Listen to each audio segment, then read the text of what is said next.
आप बेटा दोनों आ जाए मदद के वास्ते। इस्तकबाल कीजिए नक़ीब अहले सुन्नत साहब अल्लामा मौलाना आसिफ रज़ा सैफी साहब का।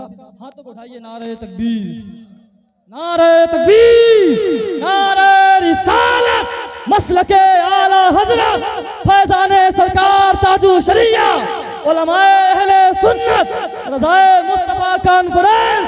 नारे तकबीर, नारे रिसालत। बिस्मिल्लाह जलील शान अज़ीमुल बुरहान शदीद सुल्तान माशाअल्लाह काना औज़ु बिल्लाहि मिनश शैतानिर रजीम बिस्मिल्लाहिर रहमानिर रहीम। या अल्लाहुल महमूद फ़ी कुल्ली फ़आलिही, या अल्लाहुल महमूद फ़ी कुल्ली फ़आलिही, या अल्लाहुल महमूद फ़ी कुल्ली फ़आलिही। अस्तग़फिरुल्लाह कुल्ल ज़ुनूबी या सत्तार या गफ़ार बिहक़्क़ि हज़रत मुहम्मद मुस्तफ़ा सल्लल्लाहु तआला अलैहि वसल्लम।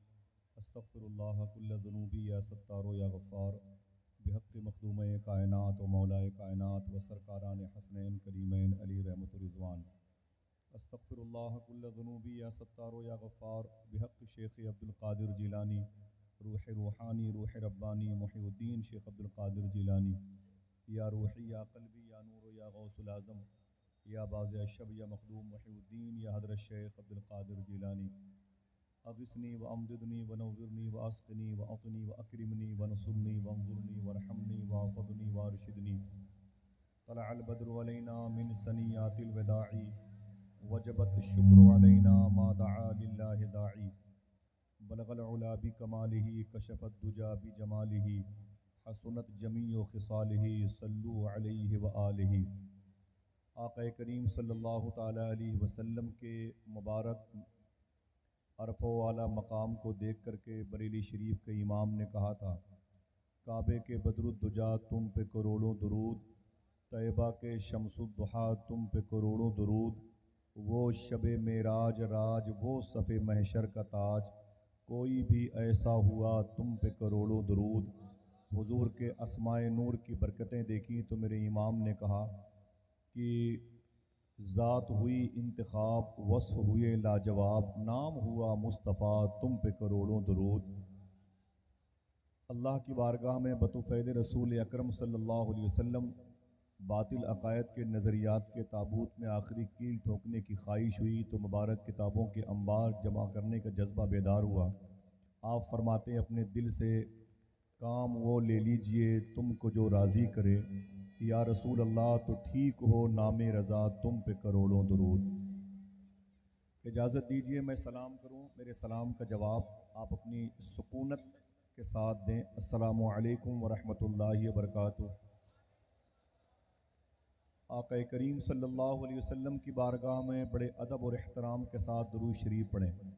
इस यकीन पर थोड़ी सी माइक की आवाज़ बढ़ा दें, ईको इसका बंद कर दीजिएगा भाई, माइक बहुत अच्छा है, बड़ा पुराना, इसका ईको बिल्कुल बंद रखिएगा, आवाज़ थोड़ी सी बढ़ा के रखिएगा। जहाँ भी थोड़ी सी भी जगह आपको मैसर आए आप गनीमत समझें, शाकिरीन की सफ़ में शामिल होकर आप बैठ जाएं। मिंबर शरीफ पर इस मुबारक इदारे के तलबा और असातिज़ा के साथ साथ इस इलाके की मुबारक मसाजिद के अइम्मा भी तशरीफ़ लाए हैं। बड़ी बड़ी खानकाहों के बड़े बड़े शयूख के कदम यहाँ 50 साल से मुतवातिर आते रहे और आज भी आने वालों की मुबारक तादाद में इजाफ़ा होता नज़र आएगा। बड़ी खूबसूरत गुफ्तगू बहुत देर से चल रही थी नात और मनक़बत और नसर के हवाले से। अभी बहुत ही मुबारक और मसऊद वजूद हज़रत अल्लामा शाह हुज़ूर मुफ्ती मोहम्मद आरिफ अज़हरी साहब क़िबला जो अकोला महाराष्ट्र से तशरीफ़ लाए हैं। ग़ालिबन मेरी हज़रत से पहली मुलाकात है, दुआ करो उनके कदम की मुबारक जो तुराबे नूर है अल्लाह उसको मेरी पेशानी पर चमकने की तौफ़ीक़ अता फ़रमाए। उनके इल्म के सदक़े में अल्लाह मेरे दिल को मुसलमान कर दे। आवाज़ थोड़ी सी बढ़ा दे माइक की भाई, हमको और आपको मिल करके दुरूद शरीफ पढ़ना है, सीटी न मारे, अपने देख लें थोड़ी सी आवाज़ मेरी पहुँच रही है आप हज़रात तक? थोड़ी सी मजबूरी हो सकती है किसी न किसी हवाले से, बैठे रहें। दुरूद शरीफ हम और आप पढ़ेंगे, लेकिन मैं अपने बच्चों से एक बात करूँगा, उसके बाद अपनी बहनों से भी एक बात करूँगा, फिर मैं अपना सर खम करूँगा उस मुबारक दहलीज़ पर जिसको हम हुज़ूर मुफ्ती आरिफ अज़हरी साहब क़िबला के नाम से जानते हैं। कोई लम्हा, कोई वक्त, कोई साअत, कोई दकीका यहाँ ज़ाय न होने पाए, मैं गुजारिश करूँगा आपसे। ये दरूद पाक एक ऐसा मुबारक अमल है कि जो आपके शहर से और हुजूर की बारगाह से दूरियों को ख़त्म करता है। ये दरूद वो है जो मदीने शरीफ के जो डिस्टेंस है उस फासले को यकसर ख़त्म कर देता है। दरूद का कमाल ये है कि ये हुजूर की मौजूदगी में पढ़ा जाता है। दरूद की बरकत ये है कि आप हाजिर बाश होंगे हुजूर की बारगाह में, तभी दरूद आपकी ज़बान पर आएगा। दुआ करो अल्लाह हम सबको दरूद पढ़ने वालों की सब में शामिल फरमा दे। अब तो 4 घंटे मोबाइल में बिजी रहते हैं, 10 मरतबे दरूद पढ़ने का वक्त नहीं है। बहरहाल जो वक्त हमने ज़ाय किया है इसका खमियाजा हमें भुगतना पड़ेगा। बहरहाल मैं दरूद के हवाले से एक बात अर्ज कर रहा था, इसे सुने गौर से। बहुत ज़्यादा हंगामों की ज़रूरत नहीं है, चीखना पुकारना नहीं, मुनासिब नहीं है। आपके कान इस वक्त सड़कों पर गाड़ियाँ ज़्यादा हैं, ट्रैफिक आवाज़ बहुत ज़्यादा है, तो थोड़ा सा साइलेंट रखें अपने आप को, एकदम सुकूत और जमूद के साथ रखें। अल्लाह के नबी सल्लल्लाहु अलैहि वसल्लम पर दरूद पढ़ने वालों में एक गरीब इंसान ऐसा भी था जो कपड़े का ताजिर था। छोटी सी गट्ठर अपने सर पे रखे और अपने इलाके के बाज़ारों में, गली कूचों में, गिरदो नवाह में वो कपड़ा बेचा करता था। अगर इजाज़त दो तो बता दूं कि उसकी एक और आदत थी। जब भी वो घर से निकलता कपड़े का गट्ठर अपने सर पे लेके हुजूर पर दरूद पढ़ता हुआ निकलता था। मेरे आका सल्लल्लाहु ताला अलैहि वसल्लम पर दरूद पढ़ते हुए निकलता था। कोई उससे पूछता तेरा शुगल क्या है, तेरा काम क्या है, तो वो दरूद पढ़ के बताता कि मेरा सबसे बड़ा काम दरूद पढ़ना है। दरूद की बरकत है कि कपड़े का बिजनेस भी करता हूँ। जब कोई उससे पूछता कि इसकी कीमत क्या है तो दरूद पढ़ के कीमतें बताया करता था।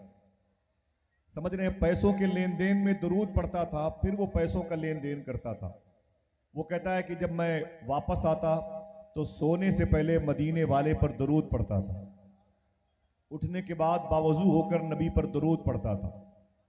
वो कहता है कि मेरा दरूद हुजूर की बारगाह तक पहुंचता है, ये मेरा ईकान था, मेरा यकीन था, और बस मैं हुजूर की मोहब्बत में अपने आप को दरूद पढ़ने वाले समंदर में गर्क किए हुए था।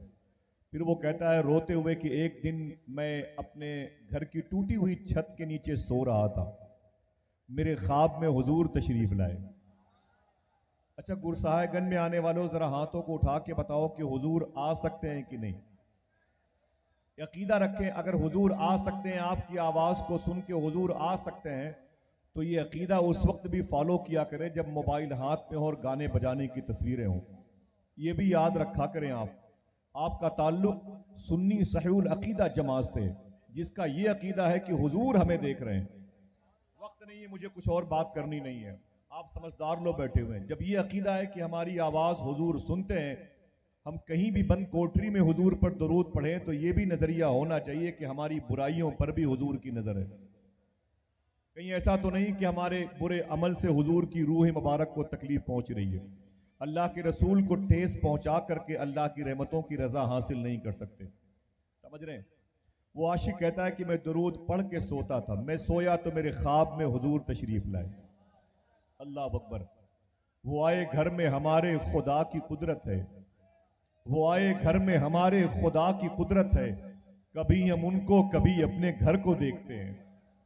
दुआएं तो हमने भी मांगी हैं, रोज मांगी है, इमाम साहब को याद दिला दिला के दुआएं मांगी हैं। सुना है आप हर आशिक के घर तशरीफ लाते, मेरे घर में भी हो जाए चरागा या रसूल अल्लाह। लेकिन कैसे हो पाएगा? घर तो गुनाहों का मरकज बना हुआ है, गुनाहों का दारुल खुलाफा बना हुआ है, गुनाहों की मंडी, गुनाहों का दारुल सल्तनत बन गया है। हर हाथ में मोबाइल और हर मोबाइल की स्क्रीन पर थिरकने वाली गाने वाली लड़कियां। जरा सोचो कि हुजूर को बुलाएंगे तो कहां बिठाएंगे? हुजूर उस घर में आएंगे जिस घर में गाने बजाने होते। दुआ करो अल्लाह हमारे दिलों को मुसलमान बना दे, हमारी सोच, हमारी फिक्रें, हमारा सेंस, हमारे ख्यालात पाक हो जाएं, तब हुजूर को बुलाइएगा। समझे मेरी बात? वो कहता है कि मेरी टूटी हुई छप्पर में हुजूर तशरीफ लाए, मैं खुश हो गया। अब तक मैं हुजूर को बगैर देखे दरूद पढ़ रहा था, अब हुजूर सामने थे, हुजूर को देख के दरूद पढ़ने लगा। अल्लाह अकबर। अब हुजूर का करम देखें, हुजूर का एहसान मुबारका की एक अजीम शान किरण देखें। मेरे आका सल्लल्लाहु अलैहि वसल्लम, वो गरीब कहता है, हुजूर ने मेरे दोनों बाजुओं को पकड़ा, यूं यूं पकड़ा। अल्लाह के नबी सल्लल्लाहु अलैहि वसल्लम ने, मेरे आका ने मेरे दोनों बाजुओं को पकड़ा और दोनों बाजुओं को पकड़ के अपनी इस तरफ खींचते हुए जुमला इरशाद फरमाया, देखने जुमला कहां कहां तक कितने दिलों तक पहुंचता है। मेरे आका ने फरमाया, अय मेरे आशिक, तू जिन होठों से मुझ पर दरूद पढ़ता है मैं उन होठों को चूमना चाहता हूं। अल्लाह अकबर, मैं उन होठों को चूमना चाहता हूं। अल्लाह अल्लाह अल्लाह सल्लल्लाहु ताला अलैहि वसल्लम। वो डर गया, वो कांपने लगा। उसने कहा, ना ना हुजूर ना, मेरे होंठ बड़े गुनहगार हैं, मेरे होंठ बड़े पापी हैं, ये इसियां शियार हैं, मेरे होंठ ये तमाम तर रेशे गुनाहों में डूबे हुए। हुजूर आपके होंठ बड़े नूरी हैं, बड़े काफूरी हैं, जिब्रील ने आपके तलवे से अपनी पेशानी रगड़ी है, आपके होंठों का आलम क्या होगा। मेरे आका, ना ना मेरे होंठों को न चूमे। हुजूर फरमाते, मैं तेरे इन होंठों को चूमना चाहता हूं जिन होंठों से तू मुझ पर दरूद पढ़ा करता है। अल्लाह अकबर। मेरे आका सल्लल्लाहु ताला अलैहि वसल्लम ने उसके बाजुओं को पकड़कर अपनी तरफ खींचते रहे। वो गरीब आशिक कहता है, मेरी बहनों सुनो, वो कहता है, मुझे महसूस हुआ कि अब बस हुजूर मेरे दोनों होंठों को अपने मुबारक होंठों से लगा लेंगे। हुजूर के वो होंठ जिसके बारे में बरेली शरीफ के इमाम ने कहा था, पतली पतली गुले कुद्स की पत्तियां, उन लबों की नजाकत पे लाखों सलाम। अल्लाह अल्लाह। मेरे आका सल्लल्लाहु अलैहि वसल्लम के उस गुलाम को एहसास हुआ कि अब हुजूर मेरे होंठों को बोसा दे ही देंगे, अब हुजूर के दोनों नूरी होंठ मेरे होंठों से लग जाएंगे। तो वो कहता है कि मैंने अपने चेहरे को घुमा लिया।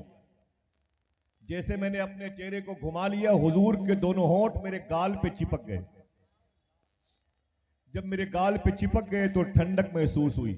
जब ठंडक महसूस हुई तो मेरी आंख खुल गई, नींद से बेदार हुआ।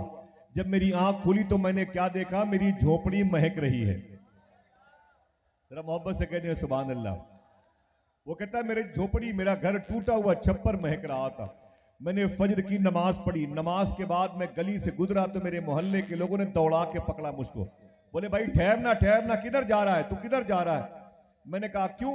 तो लोगों ने कहा कि गरीब इंसान, तेरे घर में रोटियां नहीं खाने के लिए, पहनने के लिए कपड़े नहीं है, रहने के लिए कायदे का मकान नहीं है, ये बता इतना कीमती इत्र तूने कहां से लगा लिया है, इतनी कीमती खुशबू कहां से तूने पाई है।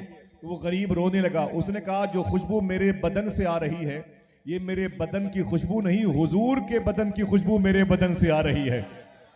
तो मोहल्ले के लोगों ने कहा, ये नेमत तुझे कहां से मिल गई। वो कहता है, दरूद पढ़ने की वजह से मिल गई। जरा हाथों को उठा के बताओ, किसकी वजह से मिली।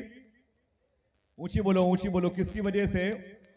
वादा करो, अल्लाह की बारगाह में दुआ करेंगे, अल्लाह हम सबको भी दरूद पढ़ने की तौफीक अता फरमाए।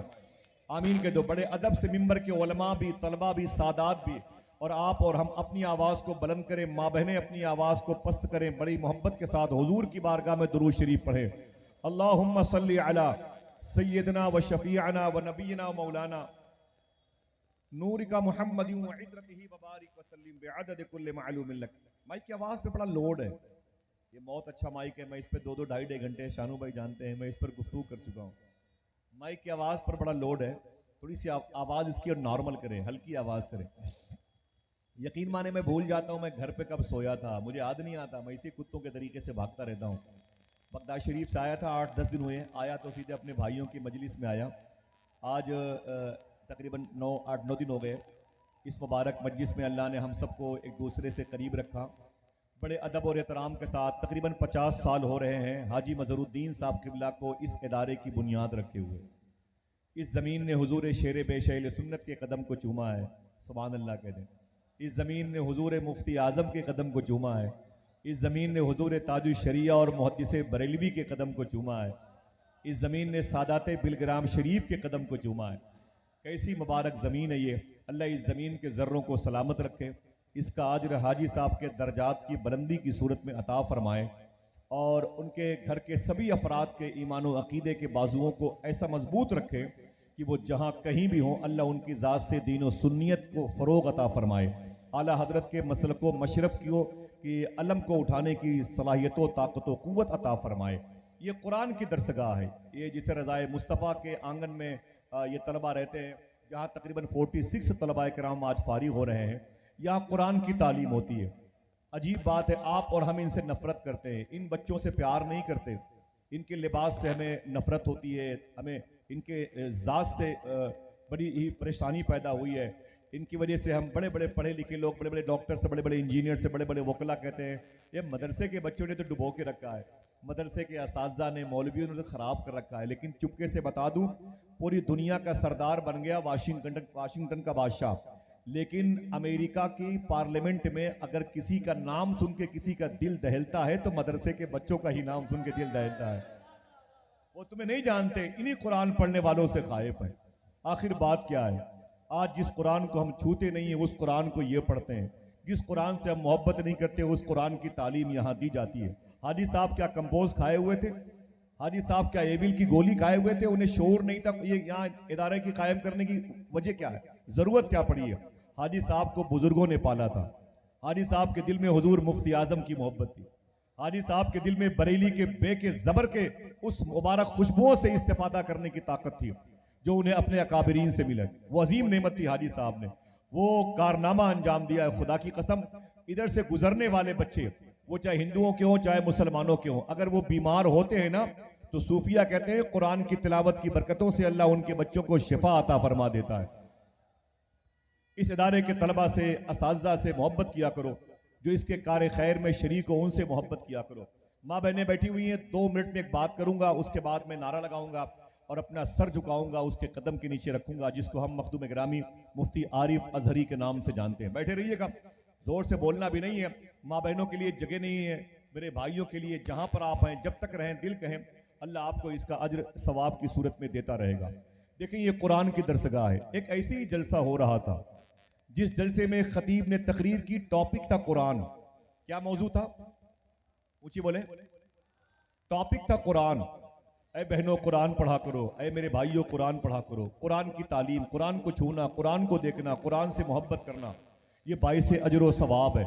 आज हमारे पास नए नए किस्म के इत्रदान में, इत्र की शीशियों में इत्र रखे हुए हैं और महकते हुए कपड़ों के साथ बाहर निकलते हैं। हुजूर सूफी सुल्तान में फरमाते हैं, इन औरतों से कह दो अगर इन्हें भी खुशबू लगाने का शौक है तो अपने शौहरों से कीमती इत्र मंगवाया करें और उसको अपने हाथों में लेके कुरान के जुज़दान पे लगाया करें, कुरान के पारों में लगाया करें, उन्हें मुसल्ले में सजदा करने की जगह लगाया करें, ताकि कभी उन्हें 3 मरतबे अल्लाह के नाम को लेने की तौफीक मिले तो खुशबू की वजह से ये तौफीक और बढ़ जाए। समझ रहे हैं? अपने घर में कुरान रखने की जगह को खुशबूदार बनाए। एक लड़की कहती है मैं वहां पर बैठी हुई थी, माँ बहने मेरी बात को सुने, वो कहती है मैं उस मजलिस में बैठी हुई थी, मेरी उम्र तकरीबन 6-7 बरस की थी। वहां पर एक खतीब ने तकरीर की, तकरीर का मौजू था ऐ लोगों कुरान पढ़ा करो। क्या मौजू था? कुरान पढ़ा करो, कुरान से मोहब्बत किया करो, कुरान देखा करो, कुरान से प्यार किया करो। वो लड़की कहती है मेरे दिल में बातें चुभती चली गई, मैं कुरान से मोहब्बत करने वाली पाकीज़ा जमात से मोहब्बत करने लगी। वो 6 साल की लड़की कहती है जलसा खत्म हो गया, मेरी माँ ने मेरी उंगलियां पकड़ी, मुझे घर लेके आ गई। जब घर लेके आई तो मेरी माँ थकी हुई थी, सो गई, मैंने कुरान पढ़ना शुरू कर दिया। मोहब्बत से कह दो सुभान अल्लाह। वो कहती है, बच्ची कहती है माशाल्लाह, मैं ऐलान कर दूंगा, ये जो लोग बाहर खड़े हुए हैं इनके लिए गुजारिश है, माँ बहनों के लिए भी एक ऐलान है कि इधर बाएं तरफ से वो आ करके मिंबर शरीफ के बिल्कुल दाएं तरफ जगह काफी खाली है, वहां पर बैठ सकती हैं। जो जिम्मेदार यहाँ की मुबारक औरतें हैं उनसे गुजारिश है कि वो थोड़ी सी जिम्मेदारी करें, गाइडिंग करें और उन माँ बहनों को वहाँ से किनारे बिठा दें। और आप लोगों से भी गुजारिश है कि आप लोग इधर आके बैठ जाएं। इधर तकरीबन 30-40 लोगों के बैठने की जगह है। दरमियान में जो गैलरी नुमा एक जगह नजर आ रही है, यहाँ पर बैठ जाएं, सब लोग बैठे। जरा हाथों को उठा के बोलें लब्बैक या रसूल अल्लाह, ऊंची आवाज में, ऊंची आवाज में, लब्बैक या रसूल अल्लाह। बस ये बात सुन लें, उसके बाद आप जाइएगा तो ये नेमत लेके जाइएगा। बहनों सुनो, मेरी माओ सुनो इस बात को, तुम्हारे गोद में जो बच्चे हैं इनसे अल्लाह बड़ा काम लेगा अगर आपने इन्हें दीन सिखाया है तो। इमाम याफई ने अपनी किताब में इस वाक़े को लिखा है। वो कहते हैं कि उसकी माँ सो गई और बेटी कुरान पढ़ने लगी। 6-7 साल की बच्ची ये कुरान पढ़ती है। माँ की आँख खुली तो माँ ने कहा बेटी तू सोई नहीं? तो बच्ची ने कहा मेरी माँ मैं जाग करके अपनी तकदीर जगा रही हूँ। बच्ची की उम्र बढ़ती गई, कुरान पढ़ती चली गई, 10-12 साल 15 साल की हो गई, 17-18 साल की हो गई। एक दिन बाप अपनी बेटी को कुरान पढ़ते हुए देख के बोला मेरी बेटी तू कब तक कुरान पढ़ती रहेगी? तो बेटी ने रो करके कहा जब तक जिंदगी बाकी है कुरान पढ़ती रहूंगी। मुझे कुरान के हर नुक्ते, हर जबर जेर, इसकी हरकतों सकनात से मोहब्बत है। क्यों? मौला अली सरकार ने फरमाया था, ऐ लोगों, जब मेरा दिल कहता है मैं खुदा से बात करूं तो मैं नमाज पढ़ना शुरू कर देता हूं, और जब मैं ये चाहता हूं खुदा मुझसे बात करे तो मैं कुरान पढ़ना शुरू कर देता हूं। कुरान खुदा से हम कलामी का शरफ अता करता है। लड़की के बाप ने कहा, मेरी बेटी तेरी शादी के दिन आने वाले हैं, मैं चाहता हूं तेरी शादी कर दे। मेरी बहनों सुनो, वो लड़की रोने लगी। उसने रोते रोते कहा कि मेरे शौहर, मेरे बाप अभी मेरे शौहर का इंतजाम ना करें, मेरी शादी ना करें। कहा क्यों? लड़की रो के बोली, मेरे अब्बू मुझे कुछ दिन और सुकून से कुरान पढ़ने दिया जाए। अल्लाह अल्लाह, अभी मुझे सुकून से और कुरान पढ़ने के दिन मुयस्सर आने चाहिए। अल्लाह अकबर, अल्लाह अकबर। बाप खामोश हो गया, लेकिन आखिर कब तक? बेटी के शादी के दिन आने ही वाले थे, उसके तो हाथ पीले करने ही पड़ते। बाप मजबूर हो गया, बेटी की शादी हो गई। सुभान अल्लाह। बेटी अपने नए घर चली गई, वहां एक नया बाप ससुर की सूरत में, नई माँ सास की सूरत में, एक मुबारक खाविंद गार्जियन की सूरत में उसका मालिक उसे मयस्सर आया। एक नया घर, नई इमेज, नया मैदान, नया आर्टिकल, नया कानून उसे मिला। लड़की वहां पर 8-10 दिन थी। जब 8-10 दिन के बाद घर वापस आई तो बड़ी कमजोर नजर आ रही थी। लड़की से उसकी माँ ने लिपट के कहा, मेरी बेटी, तुझे ससुराल में कोई तकलीफ ज्यादा देने वाला है क्या? तेरी सेहत 10 दिन में मुतासिर क्यों हो गई? लड़की ने मालूम है क्या कहा रो करके? अपने हाथों को उठाओ, इस जुमले को याद रखना इंशाअल्लाह। लड़की ने मालूम क्या कहा? ससुराल से 10 दिन के बाद आने के बाद उससे उसकी माँ ने कहा, मेरी बेटी तुझे कोई तकलीफ ससुराल में ज्यादा देता है? लड़की ने कहा नहीं। तो माँ ने कहा, फिर तेरी सेहत इतनी कमजोर क्यों हो गई? तो लड़की कहती है, ऐ मेरी माँ, बात सिर्फ इतनी है कि मुझे अब कुरान पढ़ने का वक्त नहीं मिलता। ससुराल की जिम्मेदारियों ने मुझे कुरान से जरा सा दूर कर दिया है, बहुत कम वक्त मिलता है। ऐ मेरी माँ, मैं रोती हूं कि मुझे कुरान पढ़ने की वो जो आजादी थी वो छिन गई। मैं बड़ी मजबूर हो गई। कहा क्या करूं, मेरे सामने कोई रास्ता नहीं है। माँ ने कहा, बेटी तुझे मौके आएंगे, अल्लाह तौफीक देगा, नया घर उसे बसा, शौहर की माँ बाप की खिदमत कर, तुझे अल्लाह कुरान पढ़ने की बरकतें देगा। वो लड़की घर चली गई, पढ़ी लिखी लड़की थी। बस आखिरी जुमला सुने, उसने एक दिन कुरान की मोहब्बत में इतना रोया कि अपने शौहर को बुला लिया और अपने ससुराल के और मैके के जेवरात को जमा कर दिए। उसने कहा, मेरे शौहर जरा ये बताओ कि ये जेवरात जो मेरे सामने रखे हैं ससुराल के और मैके के, इनका वारिस, इनका मालिक कौन है? तो उसके शौहर ने कहा, न इसका मालिक तेरा बाप न मेरा बाप, न तेरी माँ न मेरी माँ, न तेरा भाई न मेरा भाई, और न मैं। ऐ मेरी बीवी, ये दोनों कस्बे के, मैके ससुराल के, दोनों रिश्तों के जेवरात की मालिकन अगर कोई है तो वो तू है। ये तेरी प्रॉपर्टी है, इसका मैं भी मालिक नहीं, ये तेरी दस्तरस में, तेरे अंडर में है। शौहर कहता है कि मेरी बीवी ने एक झोला लिया, झोले में जेवरात रखे, और जेवरात को रखने के बाद उसने अपने शौहर का हाथ पकड़ा और बाजार ले गई ज्वेलर्स की दुकान पर। उसने सारे अपने जेवरात को बेच दिए। ये 1100-1200 साल पहले की बात है। इमाम याफई ने अपनी किताब में लिखा है, सारे जेवरात को बेच दिए और फिर झोले में मोटी मोटी रकमें लेकर के बाजार गई। उस बाजार में जहां पहले बूढ़े लोग, गरीब लोग, बच्चे बच्चियां, लड़के लड़कियां बिका करते थे, जैसे इस दौर में बकरियां बकरे बिका करते हैं, पहले के दौर में लोग बिका करते थे। लड़की उस मंडी में गई और वहां जाके उसने सबसे बड़े बिजनेसमैन से कहा, इस मंडी में सबसे हसीन लड़की कौन है? उसने कहा है। कहा उसकी कीमत कितनी है? कहा उसकी कीमत इतनी है। लड़की ने कीमत दे करके सबसे हसीन लड़की खरीदी और उस लड़की का हाथ पकड़ के उसे अपने घर लेके आई। इमाम याफई कहते हैं, जब अपने घर लेके आई तो उसने कहा, बहन बैठ जा मेरे घर पे। शौहर से कहा, मेरे शौहर आप बैठ जाओ। करीब की मोहल्ले की मस्जिद के इमाम के पास गई और उसने कहा, इमाम साहब मेरे घर चलें। इमाम साहब घर आ गए। फिर लड़की ने इमाम साहब से कहा, ये मेरी बहन है, लगती है मैंने इसे खरीदा है जेवर बेच करके, ये मेरा शौहर है। शौहर से कहती है कि ऐ मेरे शौहर, इमाम साहब आ गए हैं, इनसे इस लड़की को अपने निकाह में रख लो, इसके साथ रात दिन गुजारा करो, इनके साथ अपनी खुशियां शेयर करो, और मैं आपसे हाथ जोड़ के गुजारिश करती हूं, मुझे तन्हा रहने दिया जाए। मैं और जिंदगी में कुछ दिन अभी तन्हा रह करके कुरान पढ़ना चाहती हूं। अल्लाह अकबर, अल्लाह अकबर।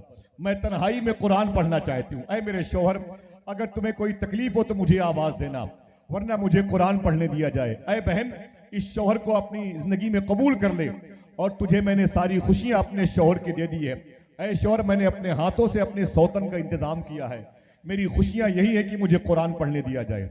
मेरी जिंदगी का सबसे बड़ा मकसद यही है कि मुझे कुरान पढ़ने दिया जाए। इमाम याफई ने बाद में लिखा है, उस कुरान पढ़ने वाली औरत का मर्तबा इतना बुलंद हुआ, उसके मोहल्ले के लोग जब दुआएं कबूल नहीं होती थीं, उस औरत के दुपट्टे का धागा अपने हाथों में लेके दुआ करते थे, अल्लाह उसकी दुआएं कबूल फरमा लिया करता था। ये बरकत थी कुरान की, ये अलामत थी कुरान पढ़ने वाली औरत की। आज क्या बिगड़ता है, हम कुरान छूते नहीं है, 3 आयतें पढ़ने के लिए तैयार नहीं है।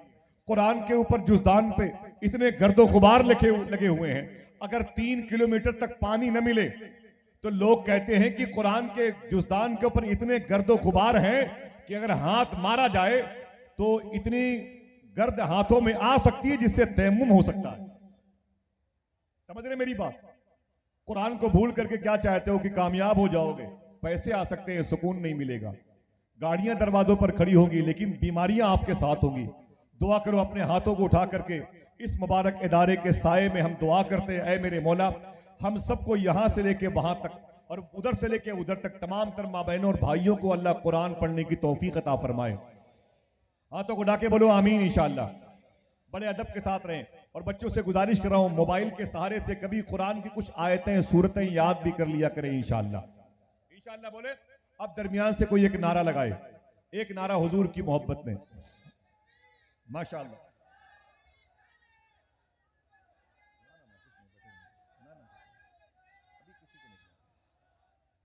माशाअल्लाह, बहुत बहुत शुक्रिया।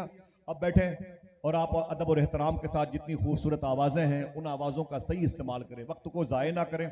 इस वक्त के बारे में अल्लाह हमसे मैदान महशर में हिसाब लेगा।